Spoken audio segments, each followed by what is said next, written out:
नमस्कार। आज का अपना टॉपिक है अंतर्राष्ट्रीय व्यापार का उपयोग, लाभ या महत्व।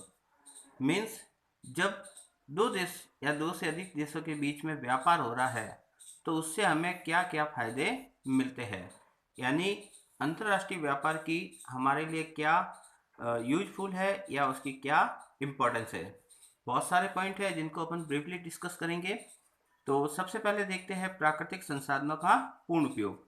जैसे हमारे देश में ये प्राकृतिक संसाधन भरे पड़े हैं, खनिज संपदा हमारे पास में खूब है, लेकिन हमारा देश उसका पूर्ण उपयोग नहीं कर पा रहा। मैं आपको सबसे सिंपल सा एग्जांपल दे सकता हूँ कि जैसे राजस्थान में अपने रेगिस्तान में थार के मरुस्थल में पेट्रोलियम पहले से था, लेकिन चूंकि हमारे पास में वो टेक्नोलॉजी नहीं थी जिसकी वजह से हम उस पेट्रोलियम का खनन कर सके।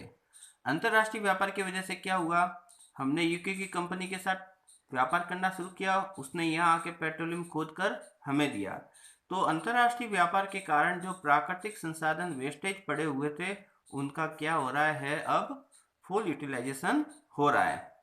फिर होता है श्रम विभाजन और विशिष्टीकरण।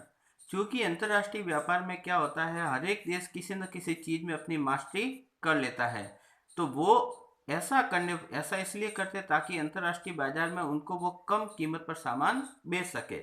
इसलिए अंतर्राष्ट्रीय व्यापार के कारण क्या होता है, हर एक देश में श्रम विभाजन और विशिष्टीकरण के लाभ प्राप्त होने लगते हैं।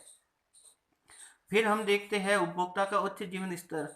तो जो अपने लिविंग स्टैंडर्ड को अपग्रेड करती है वो चीज़ें, जैसे मान लीजिए वेस्टर्न कंट्री में पड़ी है, अब यहाँ पे हम है, वो चीज़ें हमने आयात की, तो वहाँ की भौतिक सुख सुविधा चीज़ें हमारे यहाँ भी आई, तो हमारे यहाँ का भी जीवन स्तर क्या हुआ, ऊपर उठा।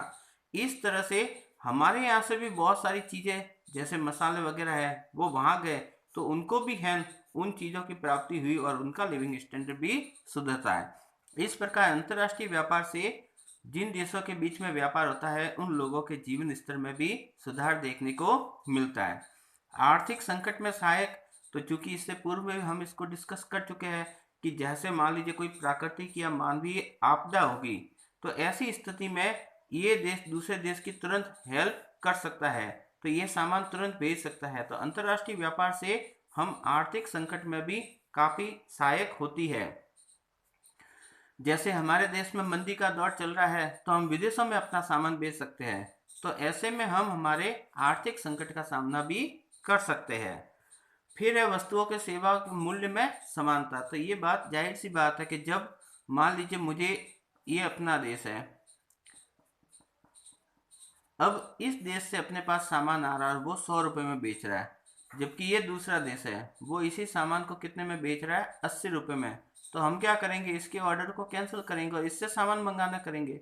अब इसको भी यदि अपने देश में सामान बेचना है तो इसको भी अपनी प्राइस 100 से घटाकर कितनी लानी पड़ेगी, 80 पर। और इस प्रकार हम देखते हैं कि दोनों की कीमतों में समानता स्थापित होने लगती है।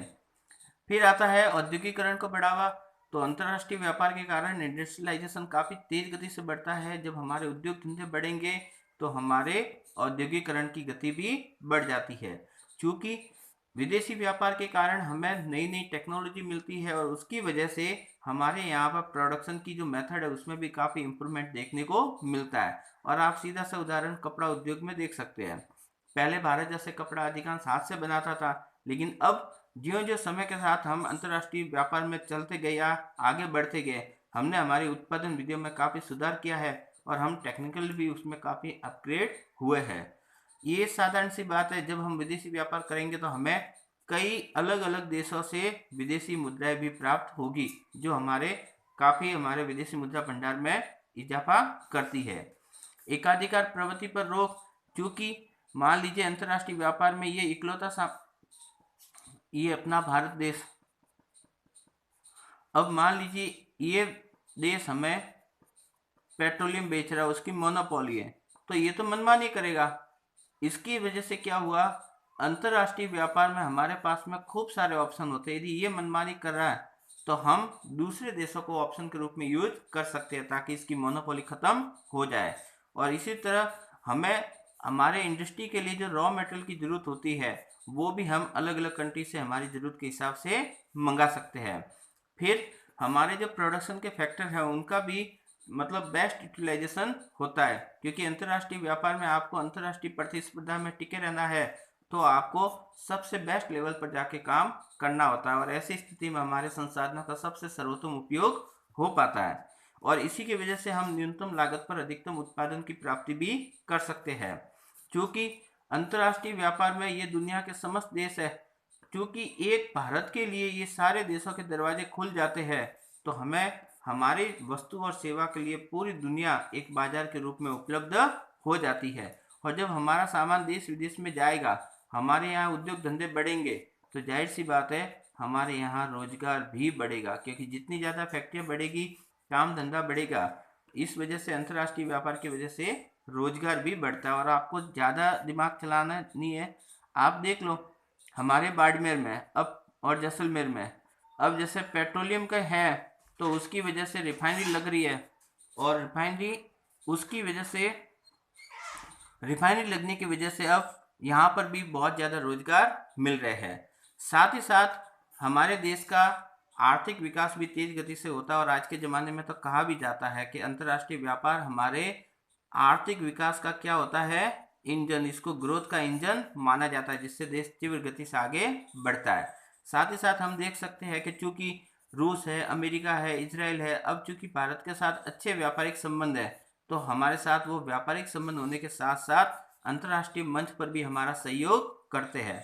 क्योंकि जब इनके साथ हमारा व्यापार हो रहा है तो इनसे सांस्कृतिक संबंध भी स्थापित हो जाते हैं, और संस्कृतियों का आदान प्रदान भी होता है, और बिना कहे राजनीतिक संबंध तो होते ही है। इसीलिए आप देख लो जब अमेरिका में इलेक्शन होते हैं तो भारतीयों की बात करके वोट लिए जाते हैं। तो इस प्रकार हम देख सकते हैं कि अंतर्राष्ट्रीय व्यापार न केवल आर्थिक बल्कि सामाजिक, राजनीतिक और सांस्कृतिक संबंध बनाने में भी काफी महत्वपूर्ण रहता है। इसका आज के ज़माने में बहुत ही ज़्यादा महत्व है, इसलिए इसको विकास का इंजन भी कहते हैं। धन्यवाद।